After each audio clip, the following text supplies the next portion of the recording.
তিন ধরনের মানুষকে কখনো ভুলে যেতে নেই। এক, যাদের কারণে বিপদে পড়েছ। দুই, যারা তোমার বিপদে তোমার পাশ থেকে সরে গিয়েছে। তিন, যারা বিপদে তোমার পাশে দাঁড়িয়েছে।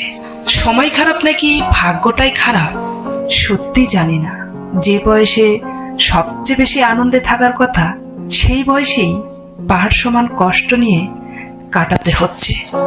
ভালো মানুষের একটাই সমস্যা, সে সবাইকে তার মতো মনে করে, আর মানুষও বোকা ভেবে তাকে ঠকিয়ে যায়। মাফ করতে পারবো না তোমাকে, পারলে এমনিতেই ভালো থাকো। তোমাকে মাফ করে দিলে নিজের সাথে অবিচার করা হবে, কারণ তুমি শুধু আমাকে না, আমার রুহটাকেও আঘাত করছো। কোনদিন আমি তোমাকে ক্ষমা করতে পারবো না।